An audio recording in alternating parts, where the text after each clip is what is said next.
Nick, let's do this, bud. Let's do it. Let's go.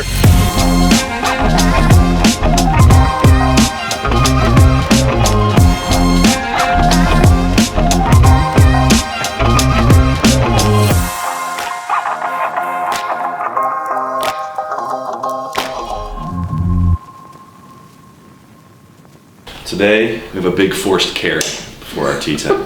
In the name of playing golf, we're risking our lives on what is surely a very sketchy airplane. So when Solly pitched this idea originally, I kind of had visions of this private jet taking off from this private airport, landing on this beautiful runway right somehow built into the fairway. Not really the reality. It was more like a school bus with wings that landed on a sketchy dirt runway. We asked how old the plane was. They actually informed me it was probably in early 70s, but they were very well maintained, which weirdly didn't really make me feel that much better. What's the sketchiest plane you've ever been on? The one I jumped out of. Too proper.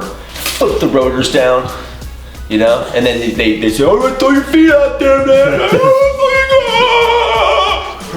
How about you? I'm following that. Feeling good. Feel like maybe I'm so tired that I'm not tired. Yeah. Post-tired. So I was in charge of arranging transportation to the island of Tasmania. We crunched the math, and for the additional cost of about $100 per person, we could charter a plane, fly and land directly next to the golf course, and also leave from that spot the next day. Considering the tight time frame we were in, this made the most sense. One thing that I would think is very key when booking these flights is to make sure you get a confirmation email. We did not. So we just roll up to an airport and they should have a plane there that we just walk onto? I'm hoping that's the case. If not, then today's gonna be really boring. The question is, do I keep trying triggered all day, or do I have a pleasant next few days? I'm gonna take some shots from regarding his pecking on his chips. I don't know if he's got full-blown yips, but it's not good. Did we just go around in a big circle? Solly has not let us down on the planning, but this one seems suspect at best. How about that? Come on, baby. To get to the airport, you roll. Yeah, turn right at the TK Maxx. We show up well on time, and there's no one there to check us in. There's no plane ready for us. There's no one answering any phones. We are stuck, and we are likely to miss our tee time at Barnbougle. Can't you call in a favor with NetJets or something? I'm a wheels up guy. Shout out Wheels Up. There's just nobody here. Yeah. We got no pilot. I had a little snafu there at the beginning. I didn't think Solly was gonna make it there for a little while. We like to give Solly a lot of shit, but he, through no fault of his own, he was a little shook that morning. Meanwhile, ZV's running like a bootleg hat business out of his car. It's a trunk show.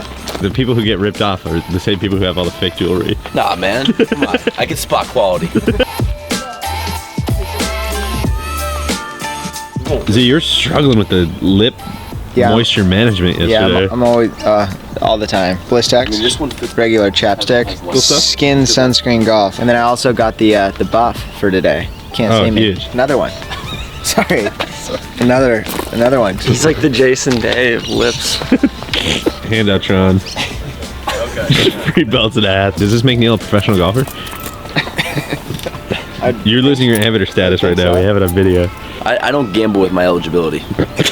Okay, taught me that at Columbia. I got nothing. A whole lot of nothing. I got nothing. The guy was really nice. Gave us a phone number, but doesn't go to anywhere. I didn't handle it very well. I didn't handle it. I was scrambling. Solly, you're doing a great job, man. Are you enjoying this content? Are you having fun? Yeah. That's gotta be our plane right there, right? I would have to imagine. It says Vortex there. It says Lost Farm Experience on it. We don't have anybody to fly it. Kind of important part. So we'll be playing Bond Street Filtereds today. They came highly recommended from the locals. Harsh. Yeah? Talk to me. Very harsh. It's got a little bit more of a kick to it than my traditional Parleys do, which I appreciate. You know, we're in the outback a little bit, so you kind of want to rough it. What's the time? 7? ZV needs some fuel.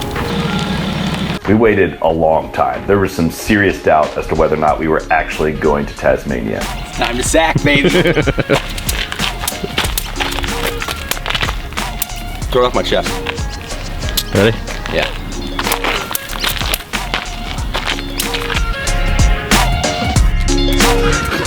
Bad news is we're in the exact same spot we were when you guys left. The good news is I found the hacky sack. I'll play hacky sack. Even better news is Buzzball? Oh, okay. What is this? man, I need to hook me up. Looks like we got an update. All right, thank you.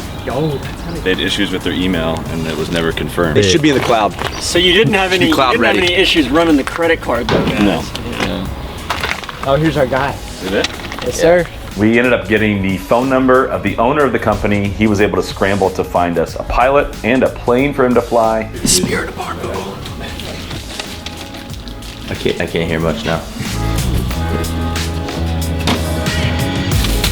What up? Thunder Dam looking good in that jersey. Yeah, Barnbougling ready. We're going ballistic, man. We're going vertical. By 8:30 a.m., we were in a plane over the Bass Strait heading to play Barnbougle Dunes. I thought Nick the Stick did an excellent job keeping between the mustard and the mayo. So I had a chance to be the co-pilot on the way there. I got the ear set on. So I asked Nick the Stick, you must be a really big golfer. His response was, no, I actually quite dislike golf. I was already a little self-conscious about how big of a deal we were making about missing this tee time, and that didn't really make me feel any better.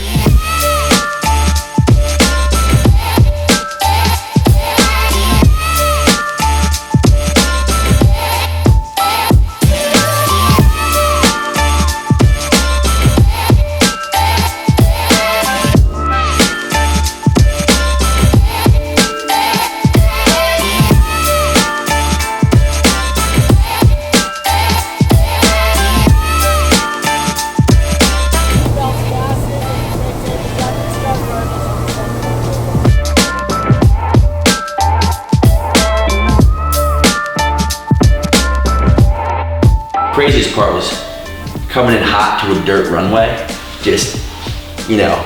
and the guy kind of throws it out to the side in the last second, phew, and then smooth, right, boom. Coming pretty hot, I'm not gonna lie. And then they got a van sitting there waiting for you.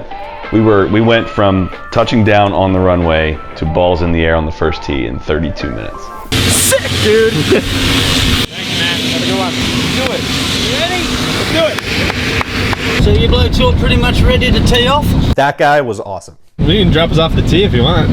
We don't have sand buckets on the course, so potentially if you cause a divot, then just place the grass back in and it'll regerminate straight away. The main one is if you land in this marron grass, you can go and have a look for it if you choose to, but suggestions are just play an Irish drop, so closest point of entry, so like water hazard, closest point of entry, 1 shot penalty. What kind of snakes do y'all have down here? Browns, tigers. So yeah, they're quite venomous. So that's the river that breaks up between, or the creek that breaks up the two courses. So guys, pool buggies are all over here. Yep. Yeah, how's your mind today, bud? Oh, I'm in the zone. You feeling right? I'm focused. I feel like a samurai warrior. Tron, what should we expect today? I don't know, man. I gotta activate. Yeah? Yeah. But you should expect for me to whoop the shit out of him. Pumped. Yeah? Yeah. Open-minded? So open.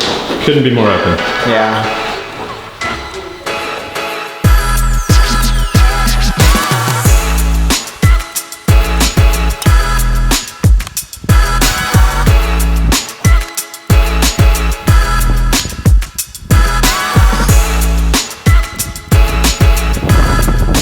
So I think I like Barnbougle Dunes more than most people on the trip. I thought it was a fantastic test. Barnbougle for me was one, it like photographs unbelievably. Really looks good.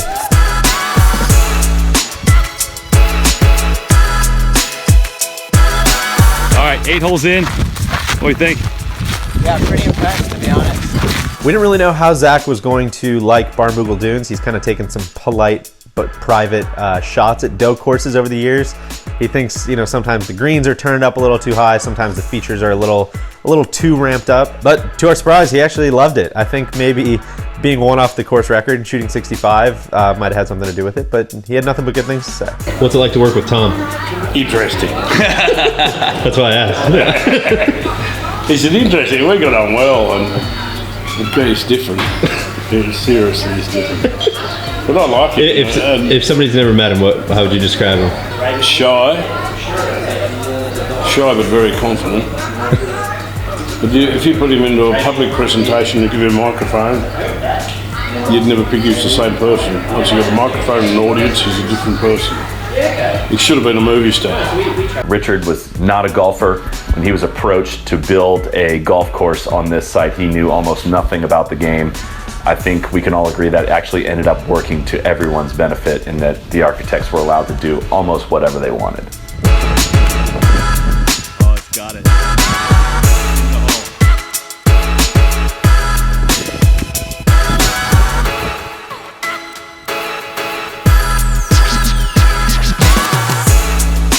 The two most memorable holes on the front nine are the fourth hole, which is the drivable par 4 with just the biggest blowout bunker you can imagine, and yet this still kind of punch bowl green. It's one of the coolest contours. The approach into that green is one of the most memorable shots. And then the seventh, which is just kind of their version of the postage stamp, but infinitely harder, with just bunkers left that are the worst place on the planet to hit a shot. And you're playing into the wind to this little tabletop green that's almost impossible to hold. I made 6. I picked up and made 6, actually. Astro. Yeah, it was a generous 6.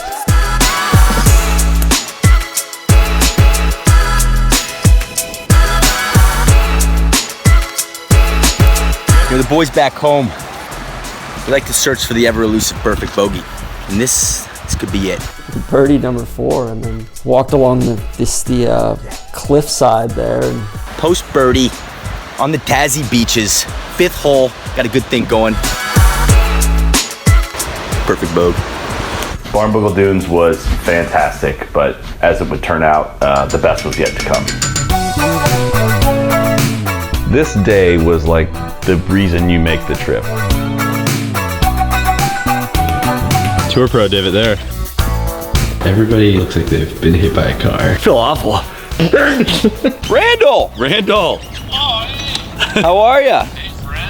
Hey, we got a little bit of a snafu over here. The charter guy to Tasmania, they didn't show up. Seriously? Yeah. They charged the card, correct? Oh yeah. Uh-oh, hold on, we got activity. I really hope that's not the pilot. Yeah, this guy's fucking twerking into the parking lot right now. Have fun over there. All right, we'll check in with you in a couple days. All right, sounds good. See you guys. See ya. Just brings you back to life. He's like our guiding North Star. Shout to the Big Shake.